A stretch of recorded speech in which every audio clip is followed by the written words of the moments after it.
A segunda-feira foi muito movimentada no estádio Beira-Rio. Teve meia sendo anunciado e chegando no treinamento para o CT Parque Gigante. Teve preparador físico indo embora, alegando questões familiares para possivelmente acertar com outro clube. Teve a reapresentação do grupo de jogadores na sala de imprensa, com a ausência do técnico Eduardo Cudê e a promessa de título, em especial no Campeonato Gaúcho no início da temporada. Além disso, a posse do atual Conselho de Gestão teve um ambiente político pacificado e os assuntos envolvendo as próximas contratações esquentaram. O Inter está a detalhes de anunciar Rafael Santos Borré e a expectativa é anunciar o jogador até este fim de semana. Enquanto isso está avançando na contratação de outro jogador, um volante, Thiago Maia, que pertence ao Flamengo, pode chegar ao Beira-Rio nos próximos dias, o que não inviabiliza a contratação de Fernando. Outro volante, 36 anos, que este sim deve ser anunciado a qualquer momento. Esse é o Diário do Inter KTO, dessa segunda-feira, 8 de janeiro de 2023.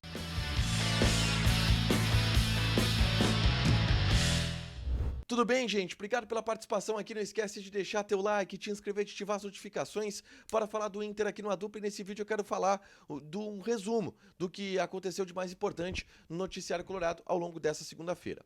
Muitas coisas, a gente vai passar por tudo que houve nessa segunda-feira colorada. Começando pelo anúncio de Johan, meia de 30 anos de idade, contratado pelo Internacional por 2 temporadas. Ele estava livre após rescindir o contrato ou terminar o seu contrato com o Atlético Mineiro e chega agora no Internacional através de um pedido do técnico Eduardo Cudê. Aliás, Johan esteve já no CT Parque Gigante e no estádio Beira-Rio. No anúncio mesmo, ele já estava por lá realizando as primeiras atividades físicas e esteve na reapresentação do grupo de jogadores já integrado totalmente ao elenco colorado, o Johan, tá? Porque na parte da tarde, e já teve pela parte da manhã as primeiras atividades, corridas, exames, na parte da tarde, os jogadores foram até o Beira-Rio para a reapresentação oficial para a temporada de 2024. Houve um discurso do presidente Alessandro Barcelos, onde foi prometido o título do Campeonato Gaúcho. Uma palavra forte do presidente, afirmando que o primeiro objetivo da temporada é grande e é a tentativa de recuperar a hegemonia estadual. A grande notícia da reapresentação foi uma ausência. Eduardo Cudê não esteve presente, isto porque ele ficou na Argentina, tratando de questões pessoais, que vão fazer com que ele retorne somente no sábado à convivência do CT Parque Gigante. O Inter afirma que não haverá nenhum tipo de prejuízo técnico a isso, que o Lúcio Gonzalez comandará as atividades necessárias e que, principalmente, o início dos trabalhos é um início onde não existe a parte técnica e tática, e sim muito mais voltado para a parte física. Logo, o Octavo Maneira, que é o preparador físico, é quem vai tocar esse início de pré-temporada. Essa é a ideia do Internacional, enquanto o Cudê não retorna em função desses problemas pessoais, tá? Falando em preparação física, o Inter teve hoje a saída de um profissional desse setor. Flávio de Oliveira, que foi contratado na metade da temporada de 2023 para tentar solucionar um problema físico que o Inter teve ao longo de toda a temporada. Ele, que saiu no final da temporada de 2022, novamente pediu o desligamento. De acordo com o Internacional, e o Inter divulgou isto em nota, Flávio de Oliveira pediu demissão do Internacional para estar perto da família em São Paulo. Essa nota é praticamente uma repetição de uma nota lançada pelo Internacional no final de 2022, quando Flávio de Oliveira pediu demissão para acertar com o Corinthians e afirmou estar indo para próximo de sua família. O Inter, de novo, perde esse profissional, que é verdade, estava um pouco escanteado nessa temporada, porque quem comanda os trabalhos físicos são os profissionais do técnico Eduardo Cudê, o Octavo Maneira e também o Guido Cretari. Logo, o Flávio de Oliveira estava um pouco sem função. E ele deve, nos próximos dias, acertar de novo com o Corinthians, já que o técnico por lá é o Mano Menezes, que é um cara que sempre indica o Flávio de Oliveira para os seus trabalhos, inclusive indicou nas 2 passagens do Flávio de Oliveira para o Internacional. Flávio de Oliveira deve ser oficializado no Corinthians nos próximos dias e sai do Internacional. Esses os assuntos oficiais da agenda colorada nessa segunda-feira. À noite, a gente teve a posse do atual Conselho de Gestão, com o presidente Alessandro Barcelos, os seus vice-presidentes, e a gente teve várias atualizações sobre o mercado de transferências, que eu vou passar todas elas aqui. E a principal delas, a que gera maior interesse de todo mundo, é sobre Borré. Inclusive, na tarde dessa segunda-feira, eu gravei um vídeo falando sobre Borré e as últimas atualizações envolvendo este jogador, tá?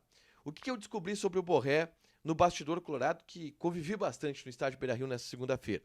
Que Borré pode e deve ser anunciado até o fim de semana. Essa é a expectativa da direção do Internacional. Anunciar Rafael Borré até o fim de semana. E isso não é escondido pelas pessoas com as quais eu conversei no estádio Beira-Rio, tá? O otimismo é muito grande por um acerto com o atacante colombiano, tá? E as pontas estão sendo aparadas junto ao Eintracht Frankfurt e junto ao Werder Bremen. E o que a gente ouviu de algumas pessoas é que existiram avanços significativos ao longo do dia de hoje. E ao longo do dia de amanhã também deve haver avanços significativos. Mas a expectativa, a projeção, é de que até o fim de semana o Rafael Borré seja anunciado, Rafael Borré seja oficialmente jogador do Internacional. A comitiva do Inter que está na Alemanha não está em Bremen, está em Frankfurt, tá? Tratando junto ao Eintracht Frankfurt e não junto ao Werder Bremen. Outra informação importante. Mas está tudo muito bem encaminhado e um clima de muito otimismo para que, repito, Borré seja anunciado até o fim de semana. É a primeira vez que, primeiro, o Inter trata de maneira pública um prazo ou algo parecido com isso para o anúncio. E a gente ouvindo de pessoas do Internacional mais claramente as questões envolvendo Borré e a confirmação dos avanços por este jogador, tá? Borré deverá ser jogador do Inter até o fim de semana. O outro assunto que surgiu na noite dessa segunda-feira foi Thiago Maia. A informação ela foi trazida pelo pessoal do Revista Colorada, pelo Wagner Martins também, de que o Inter está avançando na contratação do volante que estava no Flamengo. O que eu busquei de informações em relação a isso, tá? O Inter sim encaminhou um acerto com o jogador, mas ainda não tem a liberação do Flamengo. E está buscando essa liberação, por mais que a pedida do Flamengo ela seja muito alta. O empresário, é verdade, está forçando para que o Inter possa conseguir essa liberação, porque é o desejo do jogador atuar em Porto Alegre. Mas o grande detalhe em relação a Thiago Maia, que sim está na mira do Internacional e sim pode ter avanços nos próximos dias, é o fato de que a vinda de Thiago Maia, de acordo com as pessoas do Internacional, não inviabiliza a chegada de Fernando, outro volante que está em vias de ser anunciado pelo Internacional, 36 anos, estava no Sevilha. O Fernando, ele deverá ser jogador do Inter e oficializado ao longo desta semana. O que eu ouvi é que são questões de logística que fizeram com que o Inter ainda não anunciasse o atleta, porque ele não veio para Porto Alegre ainda em função dessas questões de logística. E o Inter só vai anunciar esse jogador depois que tiver o contrato assinado, e o contrato assinado só vai ter quando ele vier para Porto Alegre. Então, assim, ao longo dessa semana, o Fernando deve ser anunciado. E o Thiago Maia pode avançar ao longo dos próximos dias, dependendo da flexibilidade do Flamengo em liberar este jogador que interessa ao Inter. Todo mundo do Inter rasgou elogios a ele no bastidor e afirmou que sim, tem um avanço, mas esse avanço é com o staff do atleta, falta ainda a liberação do Flamengo, tá? Para fechar, gente, vamos falar aqui de KTO, tá? Vou passar algumas odds dessa terça-feira, porque a gente tem, por exemplo, a Copinha e o Inter entra em campo na Copinha, tá? Entra em campo contra a equipe do 15 de Jaú, tá? A odd do Internacional, obviamente, é uma odd mais baixa. Ela é 1,28 para a vitória do Inter. Odd do 15 de Jaú, 7,5. O empate tá pagando 5. Joga na KTO, registra, coloca o cupom A Dupla que tu ganha 20% de bônus em cima do teu primeiro depósito. Fechado? Deixa teu like, te inscreve, ativa as notificações que vai ter mais conteúdo aqui no canal. Beijo!